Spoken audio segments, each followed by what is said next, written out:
You're listening to Joe Dalton on Dublin South FM, Crossing the Rubicon. And welcome, folks, to another show at Dublin South FM. And I have an amazing guest here today. Doesn't need any introduction in my life. He actually helped me along with his books and his videos in my spiritual journey, in my awakening. And I have to say, it's an honor today to have Gregg Braden on the show. Gregg, how are you? Joe, I am honored as well to be with you, and thank you for my kind introduction. I didn't know that I was helping you, but I'm happy that my experience, my path that I recorded in the books was able to help you and yours. And I'm looking forward to our program today. I'm coming to you from this is a new studio outside of Santa Fe, New Mexico, where we are recording for a series called Ancient Civilizations. So you're seeing that's why you're seeing the set that you're seeing behind me. And I'm happy to be with you today. This is my set here. This is my office, home office, since we're on lockdown in Ireland and we can't go into the studio. So yeah, this is where we're coming from. Gregg, there's a couple of things that I sort of play around with and I'm sort of exploring at the moment. And I know a lot of other people are as well. And it's to do with consciousness, and it's to do with our belief system and our emotions. I did a TED talk a couple of years ago talking about, becoming consciously aware about our own thoughts, and we should only look after our thoughts inside and don't worry about everything outside. And I think it's quite appropriate with what's going on in the world at the moment with lockdown and a virus. And I wanted to just try to ask you, what do you recommend, or how do people sort of lose that fear and raise to that higher vibration to discover who they are and how they can grow in a crazy world today? Well, there are actually multiple questions in that single question. So I think I would begin the conversation. There's an emerging philosophy now in mainstream science, not so much fringe and the unknown scientists, but this is gaining popularity very quickly. An emerging philosophy, and let me share the philosophy, and then the implications I think may lead to the answer to the question. The philosophy says that consciousness informs itself through its creations. So right there, first of all, mainstream science is now accepting the fact that consciousness is something, that it is not an abstract concept, but it is an energetic field. And the discoveries, rock solid science from places like the CERN, superconducting super collider in the largest human-made machine that straddles the border between France and Switzerland, they now have confirmed that in fact there is a field of energy that underlies all of existence, all of creation. There is a fundamental field that has been referred to philosophically for a very long time, and our most ancient and cherished spiritual traditions have always talked about this field that ultimately unifies everything. So the idea that consciousness now is a part of this field is giving mainstream scientists a reason to think differently about consciousness when we talk about consciousness. So this emerging philosophy, Joe, it says that consciousness informs itself. It teaches itself things through its creations. Well, what are its creations? That's what we put into the world. These are the things that we create: our art, our music, our cinema. And when you begin to look at the world around us, including technology, through the lens of this emerging philosophy, it's a very interesting exploration. Because, when we look, just take Hollywood cinema, for example. I mean, Hollywood, and mainstream movies, they're all over the place. They're, about a lot of different things specifically, but if you look in general, there are general themes that play out in the most popular films. So for example, I think the blockbuster movie, The Matrix, the first one was the good one. Yeah, when The Matrix came out, The Matrix, people were drawn to that because it spoke to them on a very deep level that there's a world that we cannot see that influences the everyday world that we participate in. Now, I'm not saying it plays out the way it played out in The Matrix, but that idea was I believe one of the reasons for the popularity of the movie is because it spoke to us deeply, reminding us that we are part of a world and we function on a world, in a world that we cannot see directly because of the event horizon, if you will, but it influenced our everyday lives. And then the movies, the very deep movie called Inception was about the power to dream with intent. So our most ancient and cherished spiritual traditions have always told us that we're in a dream. They say this is the dream, and then, or the illusion, or the Maya, or the temporary world. And when we sleep at night, we dream within this dream. And the movie told us that it is possible. Entire business deals were signed and delivered within the dream.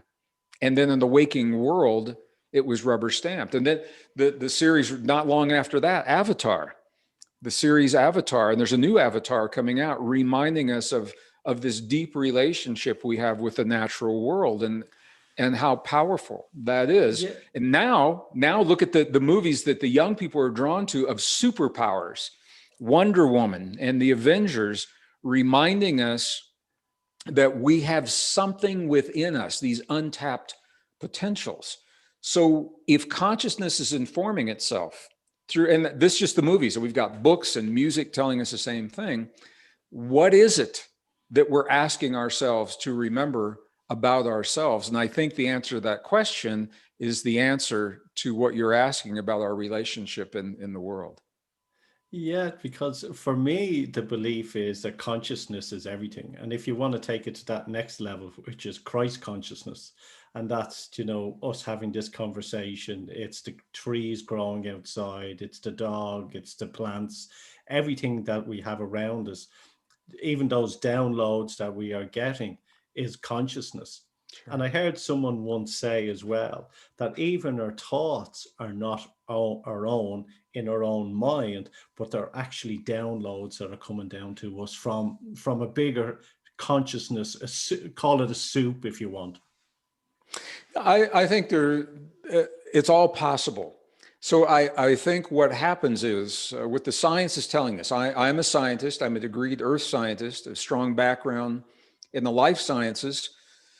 And math, physics, and computer science. And it all works together, Joe, to help me stay current with the new discoveries that are coming fast and furious, so much so that the journals that used to be published every 30 days now publish supplements once a week to keep the scientific community informed of the new discoveries across all levels, from the earth science and genetics and life science, and certainly immune science is very popular right now. So what those sciences suggest is that we function within this field and that we receive energy and information from the field through receptors.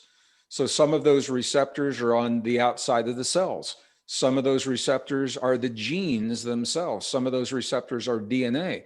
Some of those receptors are neurons. So we are interacting with this field through multiple receptors. But here's where it gets really interesting, is that we receive the information, but we interpret it through the lens and the filters of our personal experience. And we've all had a different experience. We could be born, you and I could be brothers in the same family. We could be twins of the same age, and we would interpret the language of our parents. We would interpret our discipline, our opportunities uniquely because of our filters. And this is what makes life so interesting. We have so many interpretations, so many perceptions of what this field is saying to us, and how we respond becomes our creations, because we live our lives, we solve our problems, we heal our bodies, we choose our relationships based upon the way that we think of ourselves. It's all about our story, and But our story is changing. That's amazing, because one of the things that I read a while back was to do with our subconscious mind. And do you know where the different frequencies that the brain sets itself at from an early age, from 0 to 2, from 2 to 7, and 7 on. And Sure. it's so when a child is playing, it's subconsciously picking up all this information. And that, as the old saying goes, give me a child from 0 to 7 and I'll show you the man, because of the surrounding that's happening within their life. And in one of your books as well, you made it very clear that family community is very important, and that's slipping away at the moment as well. Yeah, it's, in my, I'm not a political person, but it's very, very difficult now to separate the politics that determine the policies and the laws of our lives from everyday life. Where do you draw that line? One of the places I'll speak from my experience in my country, I'm in the US right now, is the breakdown of the family. I think is probably it's like one of the white elephants in the room. It's such a big problem. Nobody wants to talk about it. The powers that be, they want to blame all these problems out there on external circumstances. But the breakdown of the family, in my state, I live in the state of New Mexico. We have, unfortunately, a very high percentage of young people that do not finish high school. And it is even higher now because of COVID, because so many of those young people don't have computers in their homes, so they're not learning online. So they now are disadvantaged, and many of those families are fatherless families. So they are single mothers attempting to work multiple jobs, put food on the table, and to provide the environment to skillfully help these young people navigate life. And it is the breakdown of the family. It takes parents, it takes two. I mean, one person can do it. I'm the product of a single parent family. My father left, I'm the product of a very dysfunctional alcoholic family, abusive alcoholic family. And my father fortunately left when I was 10. And my mother worked very, very hard to raise me and a younger brother. And we were fortunate in that we learned to become a team. Yes, she was the authority figure. And we also found that we had to work together to create income. We were very, very poor, government subsidized housing. And we had to learn to do that. And some families have a hard time arriving at that recognition. So when the family breaks down, I personally believe that is the root of so many of the issues we're seeing in the United States and our society. I think that's it's the same from all around the world. But when a family is close, so say if some people are separated or they are together, I think it's that communication that you need with the kids is very important. And we know at the moment we can call, with COVID coming, and there's a talk about the Great Awakening. And what is the Great Awakening? I've said in different shows that I believe that COVID is here to make us look at our political, economical, look at our health systems, look at our financial systems, look at everything, because we've been sort of in that sleep mode, as one would say. So that's why it's a Great Awakening. And the more people that I'm speaking to in all walks of life, because of what's happening, are starting to really sort of look for divine, look at source, look at God. You can call it what you will, Sure. but they're all starting to realize that, okay, is there's this feeling within me, which is a divine spark, and they're remembering who they are, which is part of their consciousness. I agree. And different people interpret it different ways. Now, I'm a student of history, Joe, and if you read my books, you know that. And what I can say to you is it is no secret that we're living a time of tremendous change because it's been predicted, it's been calculated through astrological and astronomical alignments. Our most ancient and cherished spiritual traditions, from Hindu and Buddhist to the Native Americans in the desert Southwest here in the U.S., the Aboriginals, it goes on, have all told us that this time in history, now not this year specifically, but that this time in history, we could expect tremendous change. It doesn't mean the change is good or bad or right or wrong, but it means the change is big. And what's driving that change, as a scientist, I can tell you this, is that we are living a rare convergence of natural rhythms and cycles. Some of those cycles people know about because it's in the mainstream media. Climate change, for example. As a geologist, I can tell you that the climate change is a natural rhythm. It was happening, the ice cores show us, it was happening before humans arrived. We are contributing, definitely. We need to stop burning fossil fuels, but we're not the cause. That's enough in and of itself to change the way we live. But with that cycle, there's also a cycle of human economics and innovation. Now, when we talk about economics, a lot of people think about money, but in truth, economies are about people and the way that people share the things they need each day in their lives, vital resources like water and food and energy and medicine. So we're living in an economic, the close of one and the beginning of another economic and innovation cycle. And you can look at the rhythms in the charts, and they go back hundreds and hundreds of years. In the third cycle that surprises a lot of people is we are actually living a peak in the cycle of human conflict. Now, when I spoke about this at the United Nations with my dear friend and colleague, Dr. Bruce Lipton, the people at the UN were surprised. They said, isn't conflict spontaneous? And the answer is it may be, but typically human conflict is directly linked to the strength of magnetic fields in the earth and the sun, social coherence. The authorities know this very well. The US military knows this very well, that social coherence is linked to these magnetic fields. And the formula is simple. When the magnetic fields are weak, we are vulnerable to conflict. And when the magnetic fields are strong, we're willing to cooperate and work together. And this is important because right now we are at the weakest point. We are between two solar cycles, between solar cycle 24 and 25. 25 hasn't started yet.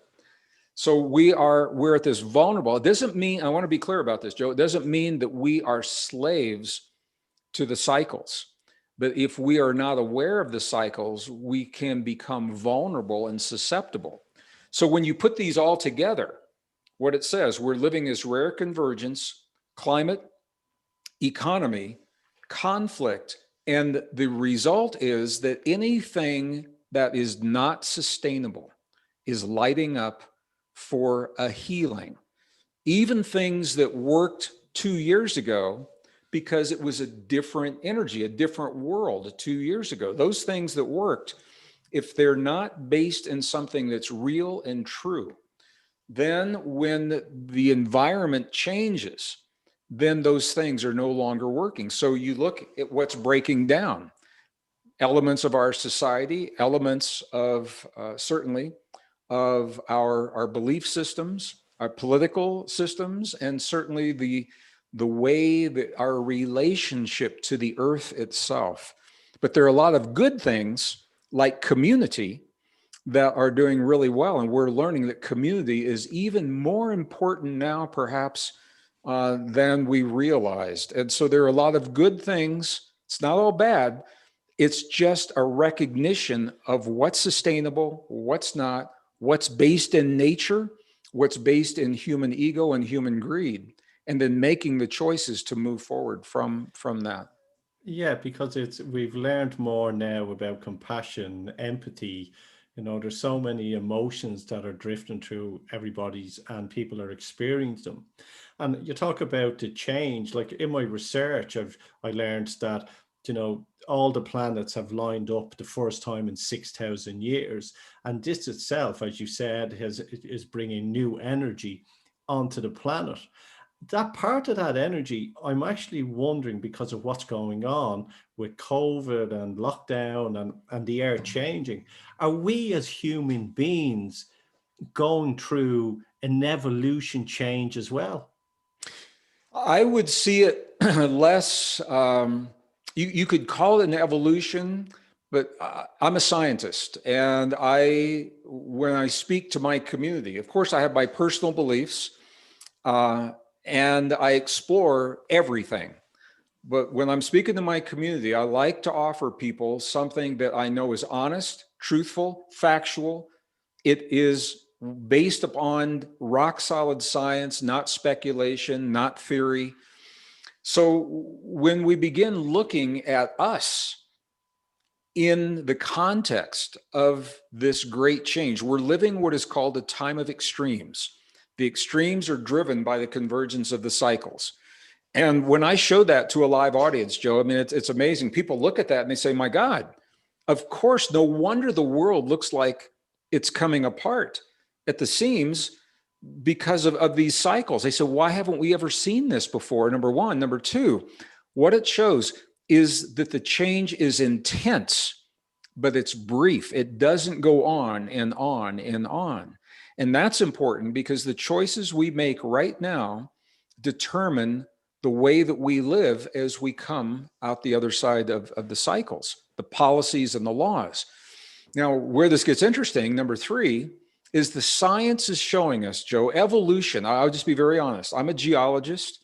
I have seen evolution in the fossil record. I'm not a denier of evolution. Evolution is a fact for some forms of life. I've seen it for plants, animals, insects.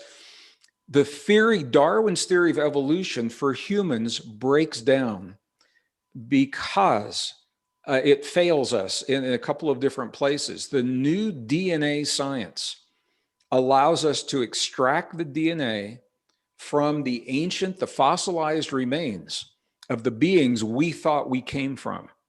And when we compare their DNA to ours, it's telling us we did not descend from those beings, number one. Number two, and scientists will agree upon this date, that we, as what are called anatomically modern humans, we showed up on Earth 200,000 years ago. That date is accepted. How we got here is the controversy.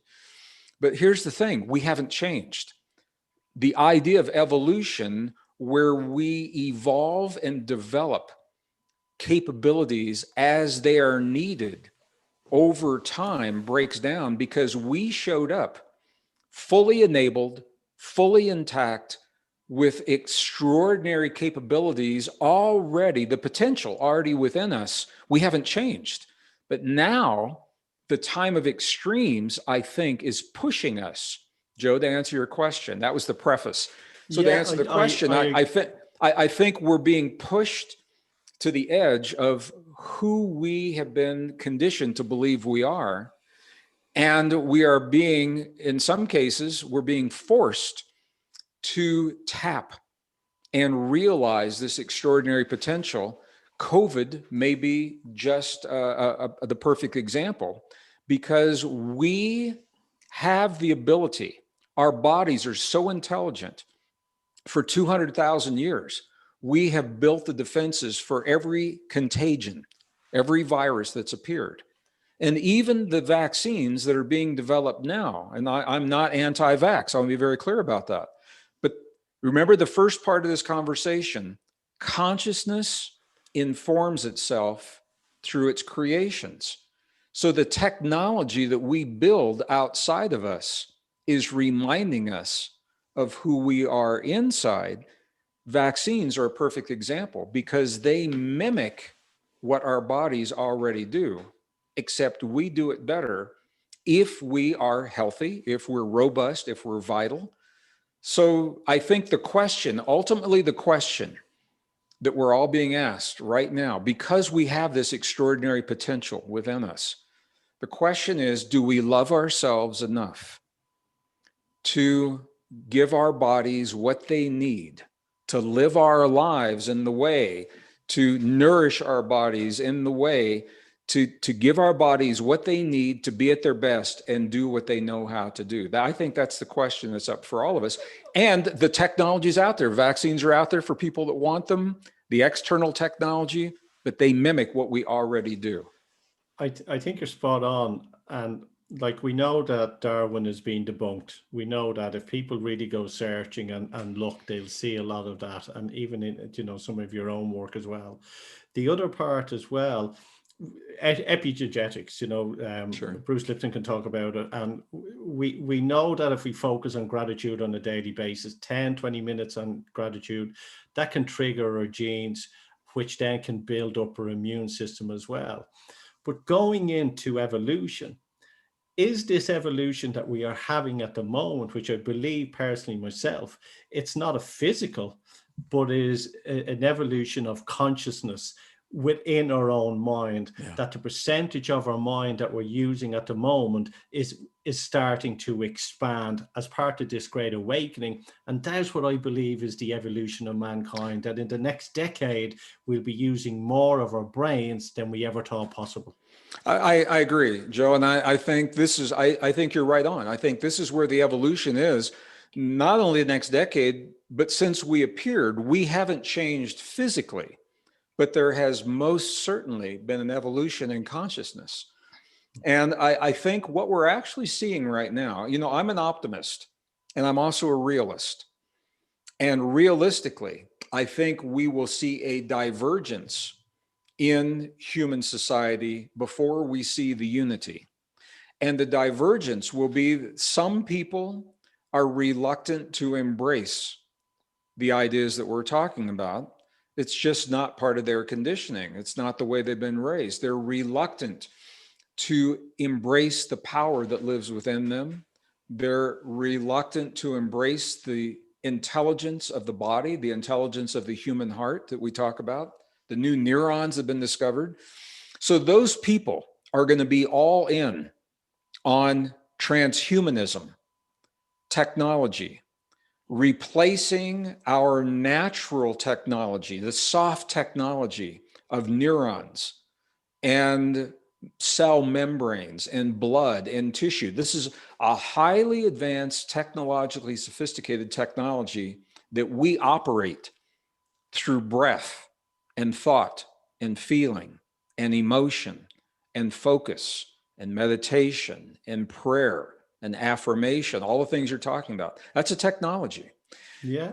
For those people that are reluctant to embrace that, they will be all in on the external technology. So they're all in for the chemicals in the blood, the computer chips in the brain. And I'm not saying it's right, wrong, good, or bad. There's another segment of the population that will choose to embrace their own potential. And those two ways of thinking and living are going to happen simultaneously. And it will be our experiment. We'll get to see who's happy, who's healthy, who has the most fulfilling life. And I think from that, we will have the unity, because one side is going to say, I want what the other side has, and we'll see where that goes. And I think sounds like science fiction, but I think that's where we're going right now. It's going to be parallel timelines. Yeah, really and truly. Yeah, that's where it is. Yeah. Yeah. Well, we're seeing it right now. You know, there is an adage that we've all heard: use it or lose it. And that adage applies to biology. And when we stop using critical functions in our biology or critical functions in our neurology, the neurons begin to atrophy, the cells begin to atrophy. And what we're seeing is when we replace elements of our biology, we put chips in our brain that mimic what other neurons already do. Those neurons, they say, hey, we're not needed anymore. So they stop functioning. The next generation, those neurons are no longer there. And this is how we begin to lose our humanness. So, and I'm not saying it's right, wrong, good, or bad. What I'm saying is that this is an invitation for us. How can we know what aspect of ourselves to give away until we know our potential? And so I think where we are right now, our time of extremes is driving us to understand what is the potential? What does it mean to be human? What abilities do we have that we're only beginning to understand? And from that answer, we will be informed of what technologies we want to embrace and which ones maybe not so much, you know? Where I think again goes into that parallel timeline.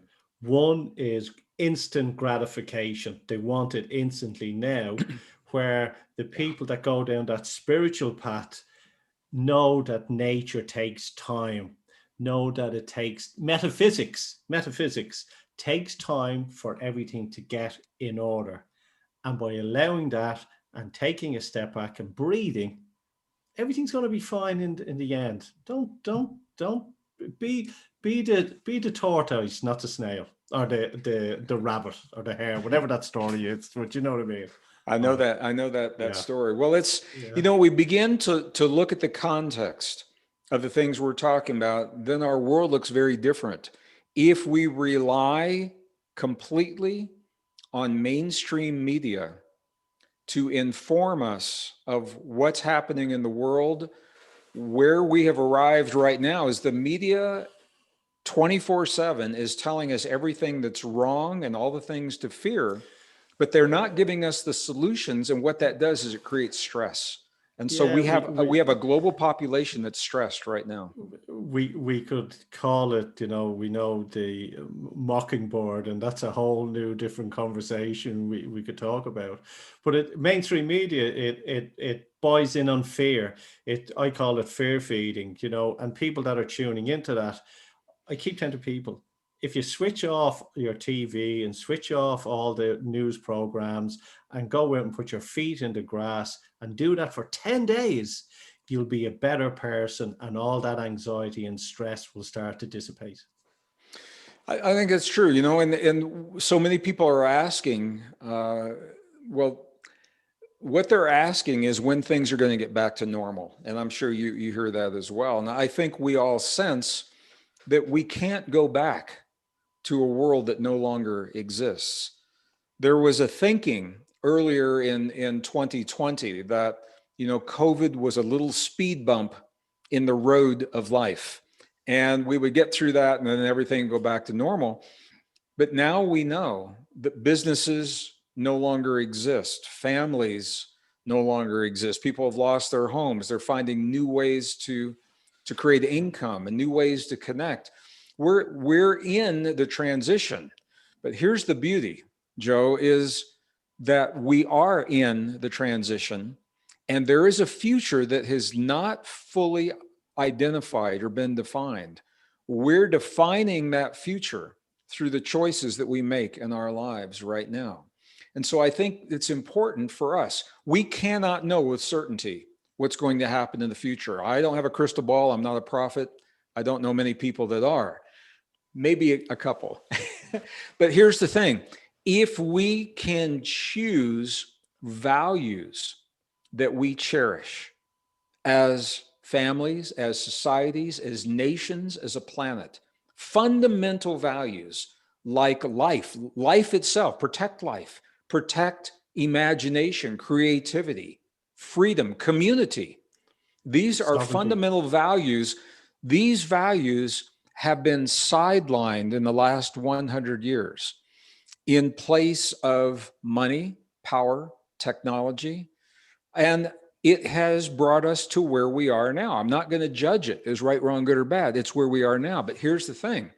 From this point forward, if we bring those values and make them the foundation of the new policies, and this is my message to the UN. We just had a conversation 2 weeks ago I'm working with organizations that are really bringing this to the spotlight, to identify the values that we cherish and then build the policies and create the laws around those values.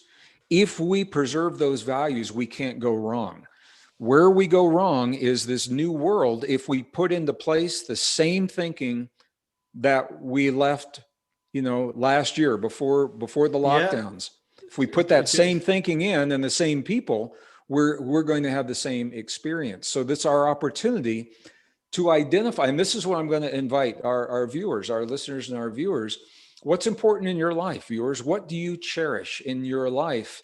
And how can you bring those values into the choices and the decisions that you support every day, through financially, through the businesses that you support, through the people that you elect to represent, ideally, those values that you instill within your children, and that you live every day in your life. And I think that's the workshop for all of us, Joe. I think that's where we are. It's funny because I say to all my own clients is pick 7 values, because when you pick those 7 values, you become those values and they become you, and that's how you live your life. I'm curious. What were some of the values that your clients typically pick? Are there common themes that show up? I asked them to pick 7, and there's spirituality, love, family, joy, ethics, trust. These are the main frame. Laughter. These are the main frame that people are coming with. And I've realized that everyone around the world, all they want is to get on with their lives and not to have wars, and not to be fighting with neighbors, and not doing this. Everyone just wants to be equally. We're all the same. We all just want laughter and joy and love in our life. That's it. Joe, I have to tell you this. I'm closer to 70 right now than I am to 60 years of age, and a good 40 years of my life I spent exploring the ancient and the indigenous traditions throughout the world. And what I found that was so interesting to me is that for the most part, the people of the world know how to get along. The people of the world know how to live together. It's a small handful of people in governments and organizations that are having the problems, but it's not the people that are raising the families, sending their kids to work. We know how to live together, and I think it's worth noting. I think that's worth noting. And I think going back, I think mainstream media has a lot to do with that, to put the fear into people. They're different cultures. I did a thing there before December. I got people to light a candle every day and to say, we are all one. And the message was, forget about our borders, forget about our culture, forget about the color of our skin, forget about our nationalities, forget about it all, and just to remember that we are all one. And that was the message that I was asking people to do every day. I think that's a good place to close our time together today. The science is on our side. The science supports that message and tells us that anything other than that oneness is an artifact of our perceptions. And I think that is worth noting as well. It is indeed. I'm going to wrap up with just one thing, because it's the one thing I want to ask you as well. In your new book, I've been honest, I haven't picked it up yet. I am going to pick it up because I've read a lot of your other stuff. You mentioned one person in it, and the one person I try and listen to all the time, and I still am trying to decipher their messages, and that's St. Thomas. Which new book? I have a few of them. Is this the Wisdom Codes? The Wisdom Codes. The Wisdom Codes. Wisdom. So the Wisdom Codes. What the Wisdom Codes is based upon, in my journeys, what I found is that people across cultures have always turned to certain words or phrases in times of need that they preserved as the prayers and the chants and the mantras in their cultures, in their most sacred text. And so this book is a collection categorized by the words that are used in times of loss, for example, or in times of fear, things like that. So St. Thomas, so you're asking, what is the question about St. Thomas? I listened to his stuff and I've tried to read it, and it's the riddle. It's, for me, it's the riddle, and trying to pick up the stuff. How do you decipher it? That's what I'm trying to get at. So, well, I think St. Thomas was an expression, specific expression of a general theme that we see playing out throughout the spiritual traditions. And these traditions, they come from the Hindu traditions and the Buddhist traditions, the ancient Egyptian traditions, and that we see under the pyramids on the temple walls, the oral traditions of the Native American traditions. And they all tell us, Joe, they all tell us, number one, that we're not what we've been told. We're more than we've imagined, and that we are part of something greater. And as we invite that greatness that is available to us into our personal lives, we become the best versions of ourselves. Yeah. And they say it in different ways, and different people interpret it in different ways. Now, I think one of the places we get into trouble is when it's common for people, once they understand that deep truth, in their perspective, anything that does not match that perspective, they begin to judge. And in that judgment, they've fallen into the ancient trap. They miss the point, because the whole point is that we are all part of this, and there are many interpretations of this. But St. Thomas was a beautiful example. Moses was a beautiful example of this. So not only are we part of something greater, but we all are born with the ability to invite that greatness into the cells of our being, into our biology, our physiology, and the techniques of breathing and movement and vocalizations and words and chants and mantras. Those are all tools and techniques to help us open the door to that greatness through vibration, breath, focus, thoughts, feelings, emotions, beliefs. And we begin to understand that without the boundaries. It's not religion. It doesn't even have to be spirituality. It's about being human and how a human functions in this world. When we begin to really embrace that, I think that's where those boundaries fall away. And again, we learn to become the best versions of ourselves so that we can love. And I want to say something in closing. I think really this is all about love. Do we love ourselves enough to live our lives in a way so that we are the best versions of ourselves? A lot of people are suffering right now. A lot of people are, I lost my mom to COVID right before Christmas. So I'm right in there with so many of our family that's watching this. And when we look to the ancient traditions about the power of loss, it's in our loss. It's only in the presence of loss that we are forced to find the capacity of love to heal that loss. So the deeper the hurt, the greater the capacity for our love. And I think this is a big lesson that we are all being faced with, whether we choose to embrace it or not, because we've all lost something. We've all lost a way of life, Joe. We've all lost what we had, even if we didn't lose a human, a mother or father or husband and wife or brother and sister or friend. So we are all mourning the loss of a way of life, and whether we acknowledge that or not. So the depth of our pain helps us to know our capacity to love. And if we can look at life and this time from that perspective, I think is a powerful opportunity for growth. So definitely. But Joe, peace, as you get the mind and the heart together, and it is finding peace in your own solitude. That's it. I think so. Gregg, where's your website? If someone wants to jump on, where can they reach out and buy your amazing books, listen to your amazing videos, do your courses?